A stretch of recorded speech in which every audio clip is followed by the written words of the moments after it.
Welcome to this journey through one of the most disturbing events recorded in the history of the United States. Before we start, I encourage you to share in the comments your location and the precise time you are hearing this narration. We are curious to know how far these documented accounts travel and at what times of day or night they reach their listeners. In the autumn of 1837, the St. Louis Hotel in New Orleans was filled with the city's most affluent men. The sale that evening had generated an unusual level of interest, even for a city known as the largest slave marketplace in the United States. What made this specific sale different was not the quantity of people on the block, but rather the presence of a single woman who would soon become recognized throughout the city as the Pearl, a name that would resonate through the cobblestone alleys of the French Quarter for decades to come. She measured 5 feet and 4 inches, with skin described in the auction documents as the color of fresh cream with a slight hint of coffee. Her eyes were a deep amber that seemed to change shade depending on the light, and her hair fell in long shiny black waves down her back. The auctioneer, a man named Thomas Williams, introduced her simply as lot number 17, but those present knew they were observing something extraordinary. As rumors moved through the crowd like ripples on the Mississippi River, the bidding started at a surprising amount, 5 times the cost of a typical household worker. What occurred next would become one of the most unique episodes in the history of New Orleans, a city already known for its intricate racial structure and the cruel business of human bondage. It would connect powerful families, reveal hidden truths, and eventually lead to a series of disappearances that remained unexplained until 1962, when a renovation project at the old Deloqua mansion on Royal Street revealed a hidden space containing a leather-bound diary, 3 human finger bones, and a painting of a woman whose beauty, even captured in aged paint, seemed almost supernatural. This is the narrative of Elalina Reynolds, known to most as the Pearl, and the frightening reality behind her vanishing in the winter of 1842.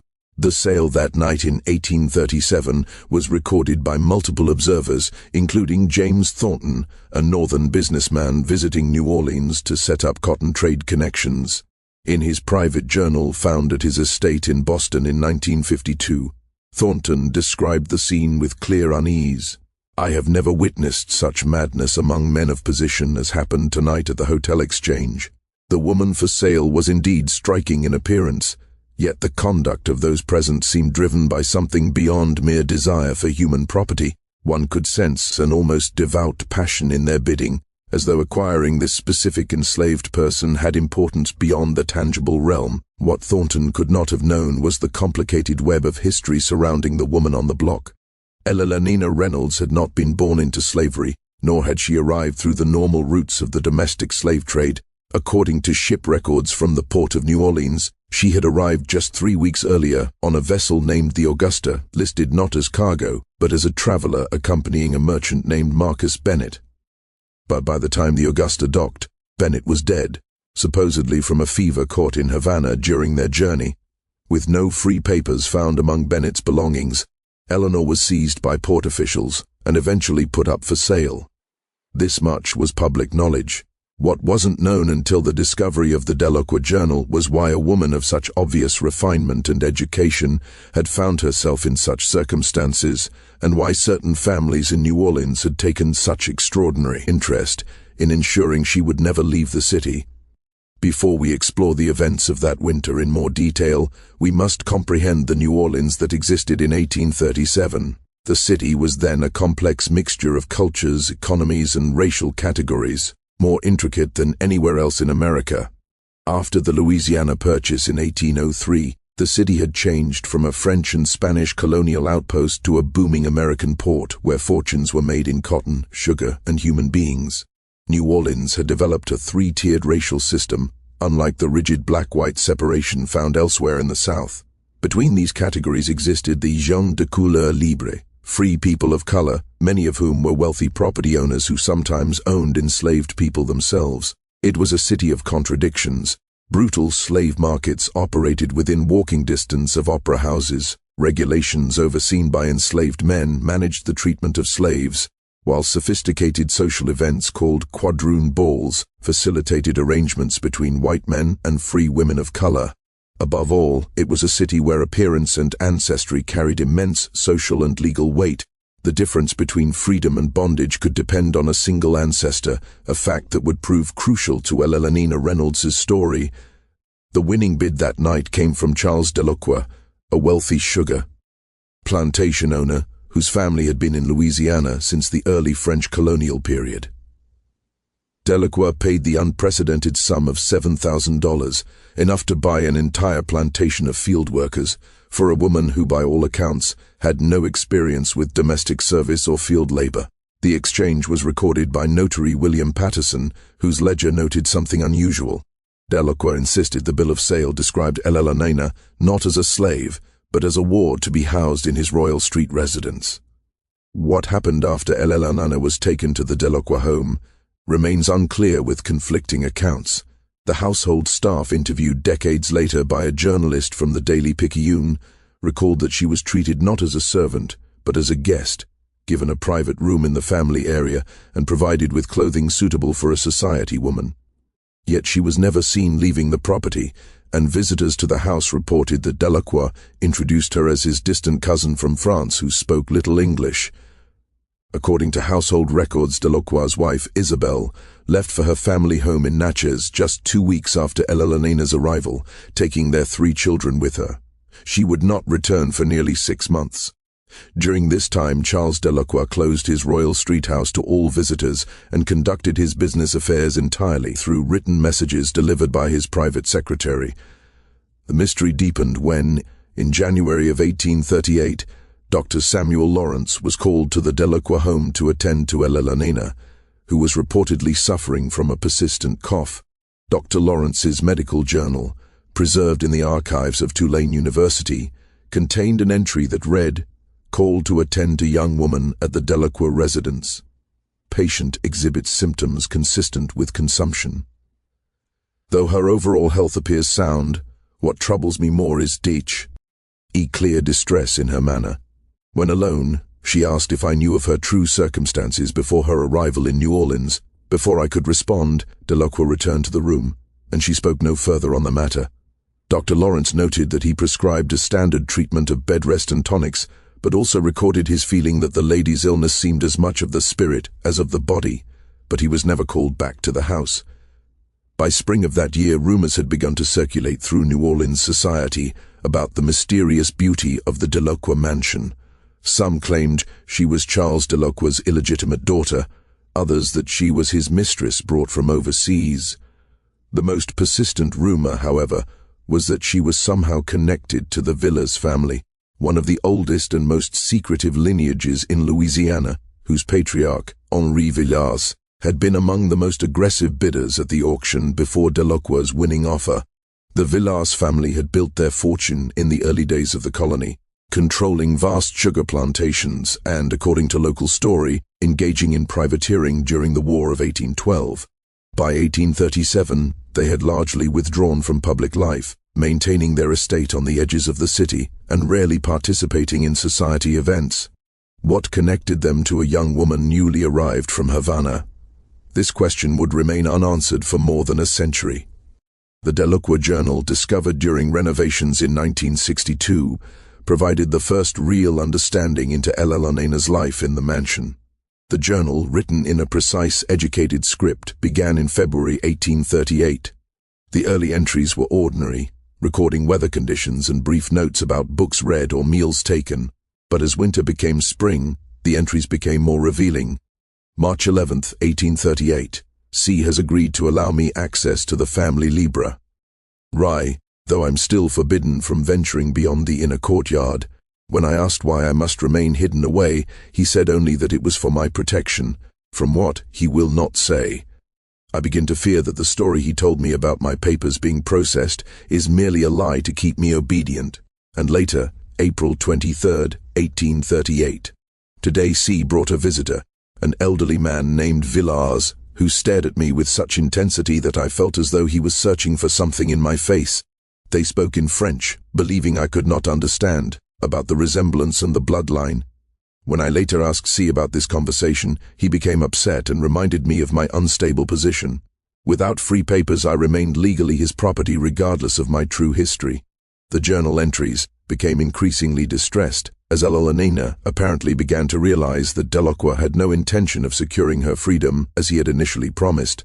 By summer, she was planning an escape. July 17, 1838. I have managed to make contact with a housemaid who has agreed to deliver a message to the offices of the American consul. If my mother's story was true, my birth in Philadelphia should be sufficient to establish my free status, regardless of my appearance. I must act quickly before C makes good on his threat to send me to his plantation if I continue to cause difficulties. The next entry, dated August 2nd, contained a single line. It was a trap. The maid informed C of my plan. I am to be moved tomorrow. The journal then fell silent for nearly a month. When entries resumed in September, Elena was writing from Beau Refuge, the Deloqua sugar plantation 50 miles downriver from New Orleans. Her situation had clearly worsened. September 5, 1838. I am kept in the former overseer's house, separate from both the main residence and the slave quarters. A woman named Martha Ha. Been assigned to attend to my needs, though I suspect her primary role is to report my activities to the plantation manager. I've seen C only once since my arrival, when he came to inform me that any further attempts to contact outside authorities would result in my being reclassified as a field worker. The meaning was clear enough. It was at Beau Refuge that Elena's story crossed paths with another mysterious figure in the narrative, Joseph Miller, a northern abolitionist who had infiltrated Louisiana society, pretending to be a doctor interested in treating slave illnesses.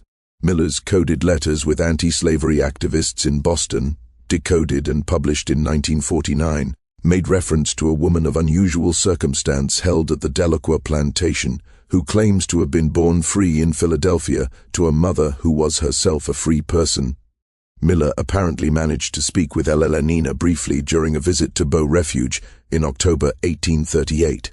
He wrote, "The subject has reason to believe her confinement is connected not to ordinary human trading, but to some matter of inheritance and identity that threatens powerful interests in this region.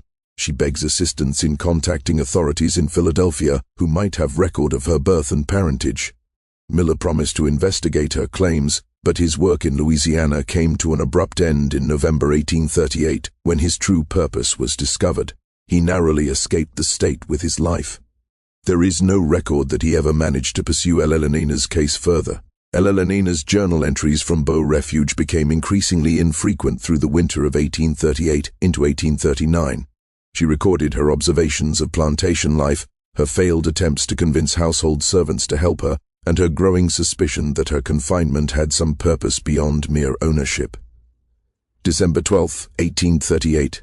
I overheard the plantation manager speaking with a visitor about the villa's inheritance and the problem of verification, and when they realized I was within earshot, they fell silent and separated.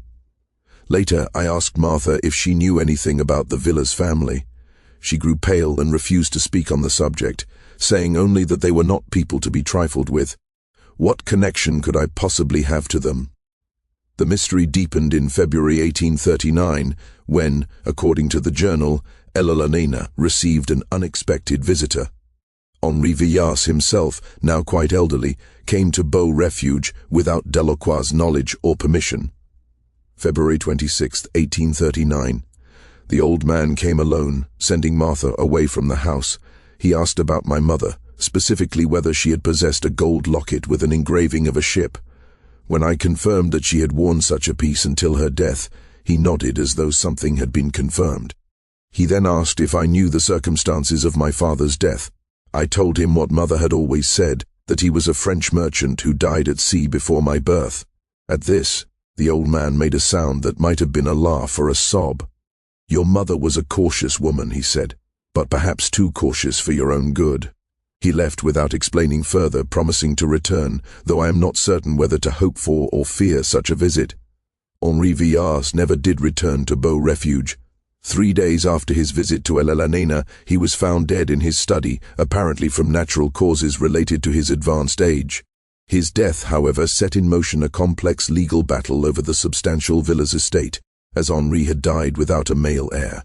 His closest relative was a nephew named Louis Villas, who immediately filed to claim the inheritance.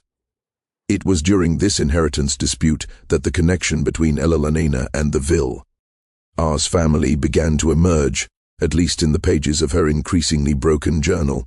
In April 1839, she wrote, April 9, 1839, C arrived in a state of great distress, demanding to know exactly what the old man had said to me.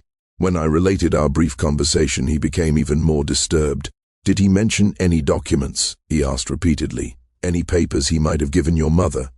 I told him truthfully that the old man had mentioned nothing of the sort. C then searched my room thoroughly before leaving, taking with him my mother's Bible, the only possession I had managed to keep with me from Philadelphia. Within its pages were my mother's few letters and papers, including my certificate of birth. I fear I have now lost the only proof of who I truly am. And the journal's final entries suggest that Elalina had begun to piece together the truth of her situation. In an entry dated June 17, 1839, she wrote, I now understand why I was brought here. It was never about my value as property, but about preventing me from claiming what might rightfully be mine. My mother once told me that my father's family had rejected her, but she never explained why. If what I now suspect is true, then my father was not simply a French merchant, but a Villars, perhaps even Henri's son, and if documentation of such a connection exists, it would explain C's desperate efforts to keep me hidden away and classified as a slave rather than a potential claimant to one of the largest fortunes in Louisiana. This theory aligned with rumors that had long circulated in New Orleans about Henri Villars's estranged son, Jean-Baptiste, who had allegedly formed a relationship with a free woman of color in Philadelphia in the early 1800s. According to these rumors, Jean-Baptiste had been disowned by his father, but may have secretly married the woman before his death at sea in 1817, the year of Elalina's birth. If Elalina was indeed Jean-Baptiste's legitimate daughter, and if proof of the marriage existed, she would have had a claim to the Villas' inheritance under French inheritance laws that still influenced Louisiana's unique legal code. Such a claim would have been unprecedented and scandalous, as it would have meant recognizing a woman with African ancestry, however minimal, as the rightful heir to one of Louisiana's most prestigious white family fortunes. The final dated entry in Elalina's journal was from September 3, 1839. She wrote, I have found a way. The riverboat stops here tomorrow to take on sugar. Martha has agreed to help me in exchange for the pearl earrings Mother left me. If all goes well, I will be in New Orleans by nightfall, and from there I can seek passage north. I must find those papers before it is too late. The journal ends there, leaving historians to gather what happened next through other sources. According to Beau Refuge plantation records, a female slave matching Elalina's description was indeed reported missing on September 4, 1839. A substantial reward was offered for her return, but the primary search focused on riverboats heading north toward free territories. Instead, evidence suggests that Elalina made her way back to New Orleans, perhaps intending to search the Deloqua townhouse for her mother's papers before leaving the South. A receipt from a French quarter apothecary dated September 7, 1839, shows the purchase of women's toiletries, charged to the account of Marie Laveau, the famous voodoo priestess who was known to sometimes shelter fugitives within her extensive network. For almost 3 years, Elalina Reynolds seemingly vanished from all records. The Villars inheritance case proceeded, with Louis Villars ultimately being confirmed as the rightful heir in 1841 after no other claimants came forward with sufficient proof of relation. Charles Deloqua, after an initial aggressive search for his missing property, appeared to abandon the pursuit, focusing instead on resolving mounting financial difficulties that had begun to plague his once prosperous sugar operations. Then, in January 1842, Elalina Reynolds reappeared in New Orleans society in a way that surprised even that scandal-used city. She attended the annual Mardi Gras ball at the St. Louis Hotel, the very building where she had been sold 5 years earlier, not as a slave or servant, but as the elegantly dressed companion of Louis Villars, the new head of the Villars family. Multiple witnesses described the sensation caused by her entrance. The society columnist for the Daily Picayune wrote, "The mysterious beauty on the arm of Mr. Villars caused all conversation to cease momentarily as they entered the ballroom. She was adorned in a gown of midnight blue silk that highlighted her extraordinary complexion and bearing. Those who had attended certain transactions at the same venue some years prior exchanged significant glances, though none dared make explicit reference to the lady's previous appearance there. What arrangement existed between Elena and Louis Villars remains uncertain. Some historians suggest he may have purchased her freedom secretly, while others propose a more complex scenario in which Elena had obtained leverage over the Villars' heir through discovery of documents related to her parentage.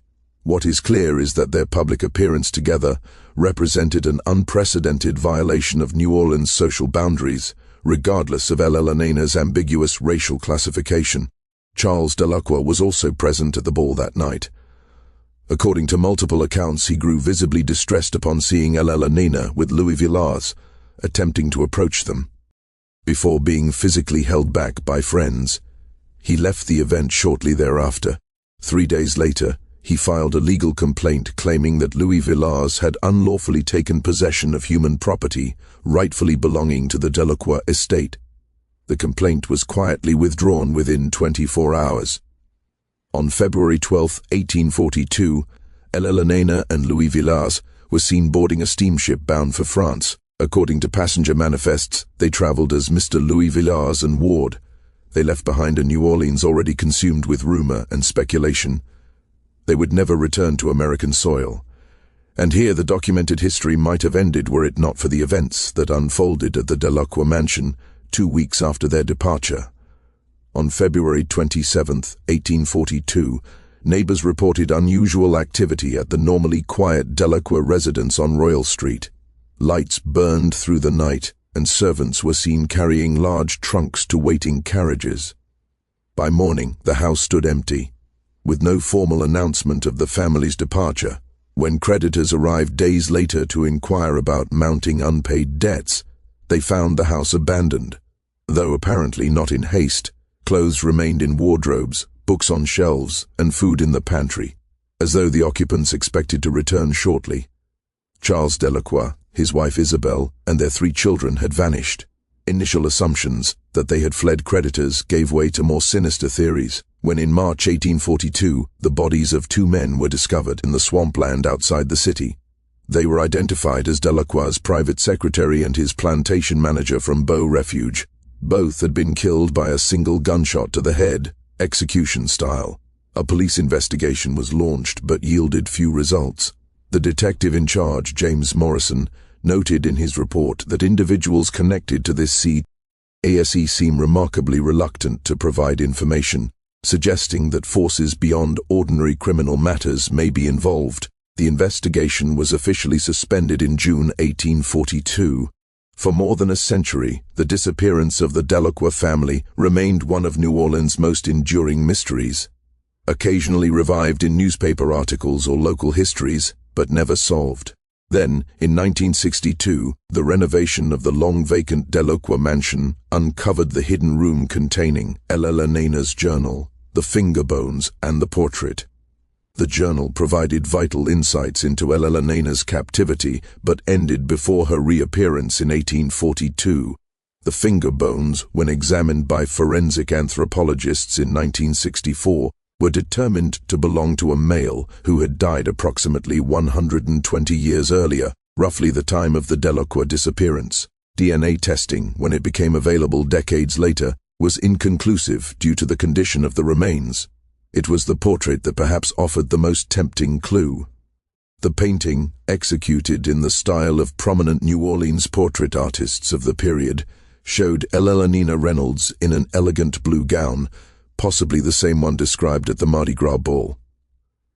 But X-ray examination of the canvas in 1975 revealed another image underneath, a family portrait showing a man, woman, and young girl. Art historians identified the hidden subjects as Jean-Baptiste Villars, his wife, and their infant daughter, based on comparison with other Villars family portraits from the period. The existence of this painting strongly supported the theory that Elena was indeed the legitimate daughter of Jean-Baptiste Villars, and thus potentially entitled to the Villars' fortune. But why was this crucial evidence hidden in the Deloqua house rather than in Elena's possession when she fled with Louis Villars? A partial answer emerged in 1982, when a collection of letters was discovered during the cataloging of the Villars family papers donated to the historic New Orleans collection. The letters, exchanged between Louis Villars and an unnamed correspondent in Paris between 1841 and 1842 suggested a far more complex scenario than had previously been imagined. In one letter dated December 1841, Louis wrote, "The arrangement is proceeding as planned. I have made contact with the subject and explained our mutual interest in resolving this matter quietly. She is understandably suspicious, but sees the logic in cooperation rather than continued conflict. D remains the primary obstacle, as his financial entanglements with my late uncle make him particularly resistant to any settlement that might expose their previous dealings." A subsequent letter from January 1842 stated, "The documents have been verified by my attorney. There can be no doubt as to their authenticity or their legal implications." Had these papers come to light during the inheritance proceedings, the outcome would have been quite different. However, our present arrangement satisfies all parties. She gains her freedom and a suitable settlement, while the family avoids both scandal and financial restructuring. D alone remains unpacified, but I believe his economic circumstances will eventually compel his cooperation. These cryptic messages suggested that Louis Villars had discovered proof of Ellalinina's legitimate claim to the villa's inheritance, but had offered her a private settlement, likely including her freedom and financial compensation, in exchange for her silence and cooperation in keeping the matter from becoming public. This arrangement would have protected the villa's family reputation while satisfying Ellalinina's most immediate desire for liberty. But Charles Deloqua, having paid an enormous sum for Eleanor and perhaps being aware financial irregularities in Henri Villars' dealings, was not included in this arrangement. The letters imply that he posed an ongoing threat to the resolution, perhaps through his knowledge of the situation or through legal claims he might make regarding Eleanor's status. The final letter in the collection, dated February 1842, shortly before the Deloqua family's disappearance, contained only a brief message: "The problem has resolved itself in a most unexpected manner. I believe no further action will be required on your part. We sail as planned on the 12th. What exactly happened in those early February days of 1842? No definitive evidence has ever surfaced, but historians and criminal investigators who have studied the case have constructed a plausible sequence of events. Upon seeing Eleanor at the Mardi Gras ball, Charles Deloqua realized that his valuable property had not only escaped, but had formed an alliance with Louis Villars. Desperate both financially and to maintain his social standing, Deloqua may have attempted blackmail, threatening to expose whatever arrangement had been made regarding the villa's inheritance. Louis and Ellalinina, preparing to depart for France, would have had strong motivation to ensure Deloqua's silence. The timing of their departure on February 12th and the Deloqua family's disappearance just 15 days later suggests a connection. The murdered secretary and plantation manager may have been eliminated as witnesses to whatever occurred at the Deloqua home. The finger bones found in the hidden room have never been positively identified, but their presence alongside Ellalinina's journal and the concealed portrait points to a violent conclusion to the Deloqua family's story. In 1968, French police records were discovered that shed the final piece of light on the mystery. A report dated May 1842 documented the arrival in Paris of L. Villars and companion E. Reynolds, and noted that they had taken up residence in a fashionable district using funds from a substantial bank draft issued by the Villars family's New Orleans representatives. They apparently lived quietly in France for several years before relocating to England in 1847. English census records from 1851 list Louis and Eleanor Villars residing in London, with Eleanor described as wife rather than ward. They had 2 children by this time. The family remained in England until at least 1861, after which they disappear from public records. As for the Deloqua family, no trace of them was ever found. Their abandoned Royal Street house remained unoccupied for decades, gaining a reputation as one of the most haunted properties in a city known for its ghostly residents. Local story held that on certain nights, particularly during carnival season, the sounds of a struggle could be heard from within the empty house, followed by a woman's triumphant laughter. The case of Ellalinina Reynolds represents a rare documented instance where the brutal economics of the slave system clashed with the complex racial and inheritance laws of Louisiana, resulting in a chain of events that culminated in multiple disappearances and likely murders. It serves as a stark reminder of the human cost of a society built on racial categorization and human bondage, where a person's freedom, identity, and very life could depend on ancestry and appearance.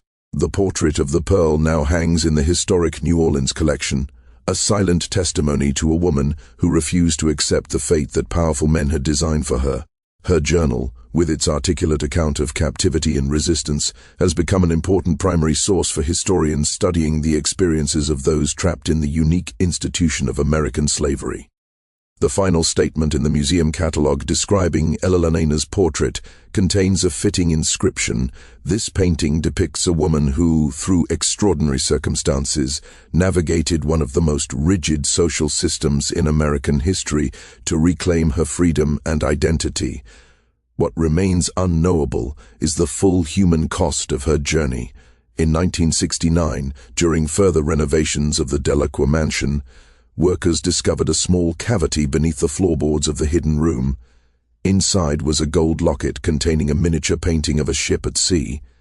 Engraved on the back were the initials JV and MR, Jean Villars, and presumably Elelena's mother, along with the date February 20th, 1816, 9 months before Elelena's birth. The locket, like Elelena herself, had crossed the boundaries between worlds, between slavery and freedom, between black and white, between the known and the unknown.